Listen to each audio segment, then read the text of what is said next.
So this is the DJI Neo2, the latest in self-flying cameras. It weighs just 151 grams, takes off from the palm of your hand, shoots in 4K, flies completely by itself, plus it has built-in flight presets like zoom out, orbit, and more. So zero drone skills required to operate. But what makes this drone different? Well, first of all, it gives you Jedi powers because you can control it using hand gestures. So is this the best pocket-sized drone out there, or just another gimmick that you'll use once before it sits on the shelf forever? Let's find out.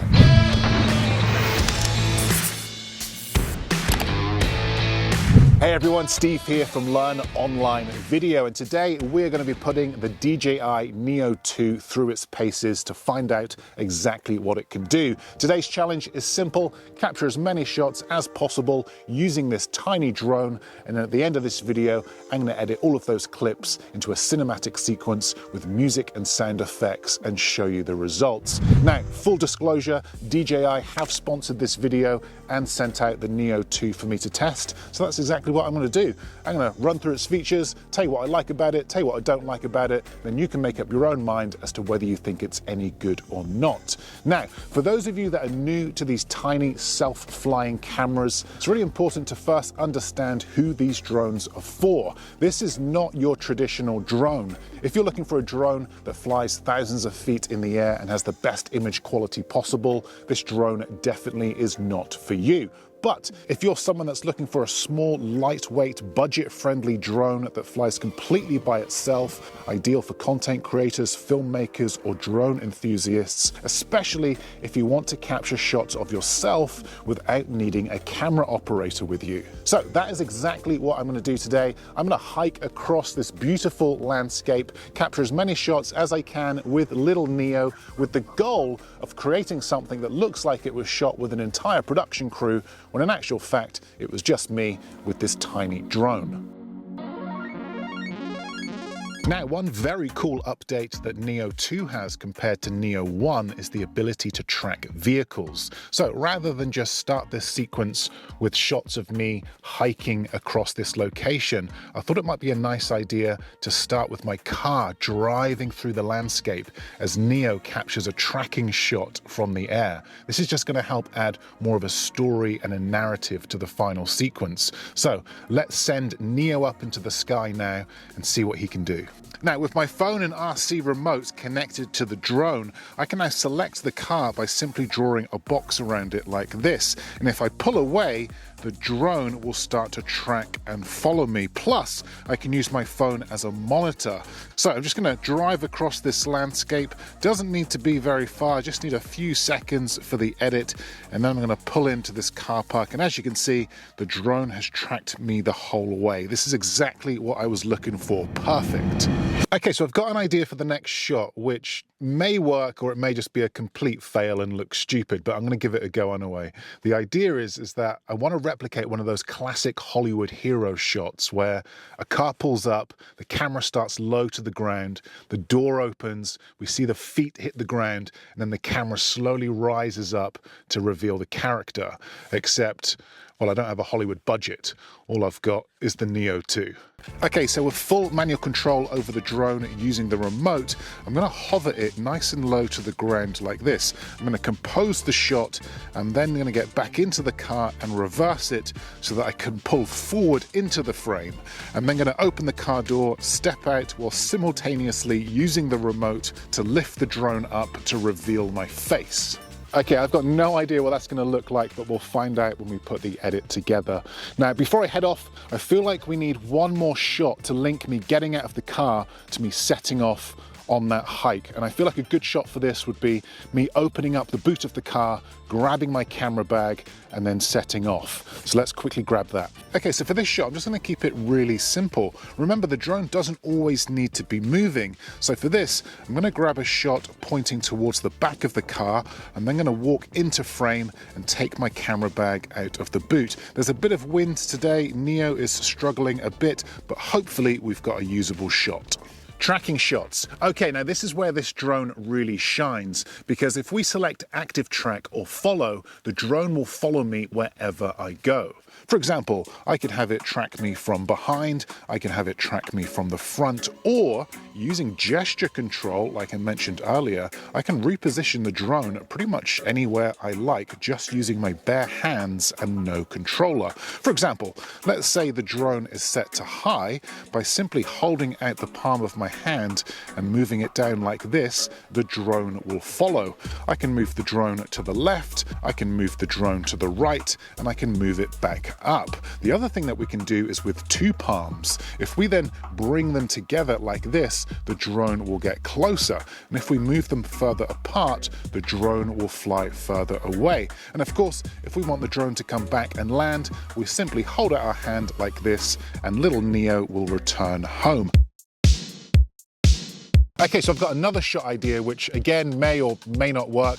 If you haven't gathered yet, I'm completely making this up as I go along, but bear with me because this could be an incredible shot. So we've got this river behind me here, and the idea is I'm going to send Neo up way off into the distance, and then I'm going to walk along this river and then have Neo push forward and fly by me as I go. Now, in order to pull this off, I'm going to need to use the remote and push the joystick forward as I walk. This, again, may or may not work, but if we don't try, we don't know. Okay, now I went into this pretty confident I was going to get an epic shot. I got little Neo in position on the other side of the river, started to push forward as I walked alongside the river, but because I was shooting blind and couldn't see the drone, it was at this point I realized I was going to take this drone to the head.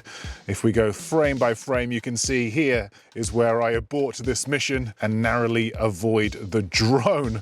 But to be fair, even if this drone had have hit me, I would have been okay. Not ideal, but the beauty of these smaller, lightweight drones is that their propellers come inside a cage like this, which makes them pretty safe. I wouldn't recommend taking one of these to the head, but if you do, you're gonna be okay. Okay, now since we're capturing flyby shots, let's capture another slightly different variation. This time, rather than me walking through the frame, I want to start with Neo behind me as I walk off into the distance. We're then going to have Neo push forward, fly by me to reveal the beautiful landscape.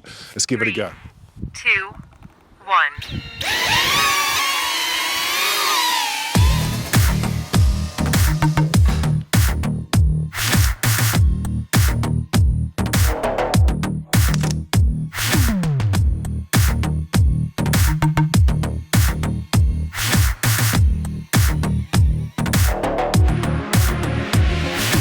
Now, what you might have noticed is that I'm using ND filters with this drone today, and essentially these help me get a much more professional looking image by controlling the exposure and keeping the shutter speed consistent. This isn't something you need to worry about if you're just starting out. Fly the drone as it is and focus on learning the basics. But if you want to take your shots up a notch without breaking the bank, pairing the DJI Neo2 with ND filters is a great option. The ones that I'm using here are by Freewell and are magnetic, so they simply stick to the front of the drone like this.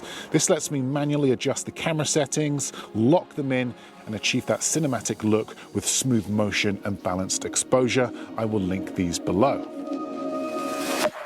Now, if you're someone that just wants to make life as easy as possible and not have to faff around using a phone, then what kind of shots can this drone capture without using any type of remote whatsoever? Well, let me run you through some of my favorites. And the first is circle mode. This is where the drone will orbit around you. You can easily change both the distance and the altitude to have the drone even closer or further away, as well as higher or lower. A fantastic shot when looking over a beautiful landscape, giving the illusion that the world is spinning. A very cinematic shot. Okay, now next is droney, where the drone starts close up and then slowly flies backwards and upwards. A great way to show off and reveal your location. Now, another favorite of mine is rocket. In this mode, the drone will hover directly above you, pointing down, and then lift up to give the viewer a bird's eye top-down perspective of both you and your location. Okay, now next is helix, and in this mode the drone will orbit around you whilst gradually rising, creating a smooth corkscrew-like movement. This keeps you perfectly centered in the frame whilst the camera reveals both you and your surroundings from all angles. Landscape shots. Now, just because this drone is primarily designed for capturing shots of yourself, it doesn't mean that you can't capture sweeping landscape shots. In fact, if you're capturing a sequence a bit like what I am today, then I highly recommend capturing some cutaway shots to add to your final sequence, giving your edit more story and narrative. So for this, I'm going to use my phone as a remote and simply capture some shots of this landscape to splice into the final sequence. I'm going to capture some shots nice and high in the sky, as well as some top-down shots for a more unique perspective. So with all of these shots now captured, let's see what they look like edited into a sequence with music and sound effects. Then when we come back, I'll tell you what I really dislike about this drone, plus who I think this drone is for. Let's take a look.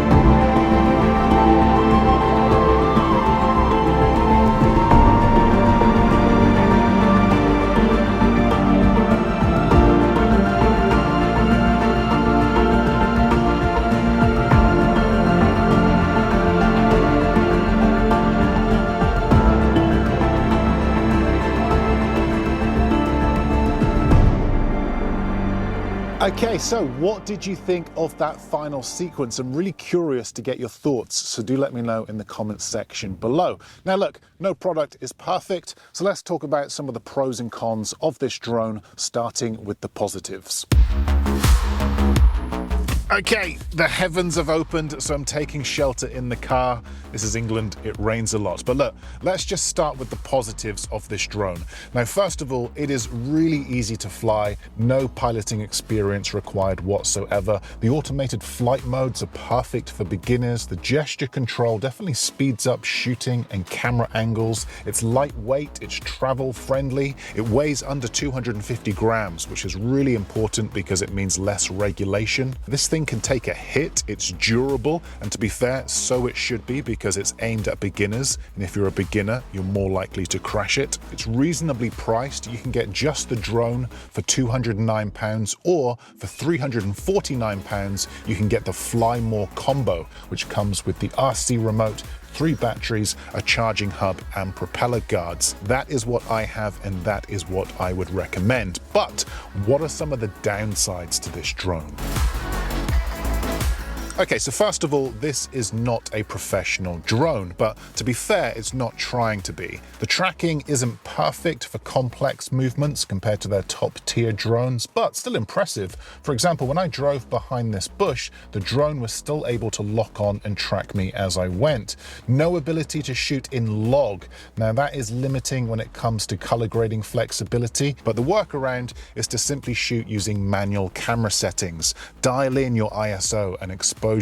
This is what's going to get the best out of this little drone. Okay, it's super lightweight, which is of course great because it's not big, it's not bulky, it's easy to travel with, but the downside to that is that it's not great in wind. As soon as the drone gets high in the sky and you're capturing those sweeping landscape shots, you don't notice much wobble. But for close-up detailed shots in any type of wind, little Neo is going to struggle. Okay, battery life. Now this is probably the biggest con for me personally, because if I've got a drone, I want to fly it. Now they say each battery will last around 10 to 15 minutes, but remember, this is in optimal conditions, and to be honest, I never seem to be flying in optimal conditions, so my batteries are lasting much closer to 10 minutes, if not less. If you're someone making a travel video, for example, maybe you're a vlogger and you just need the odd aerial shot to sprinkle into a sequence, 3 batteries is more than enough. But if you're someone that wants to go out flying for long periods of time with this drone,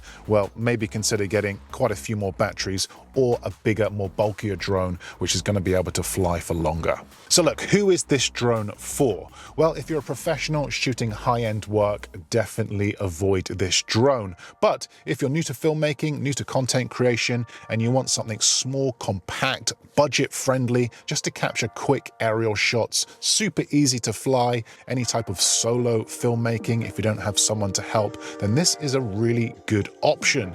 So as always, I will link this, the Fly More combo, plus any other gear that I've used to make this video in the description below, and I'll see you in the next one.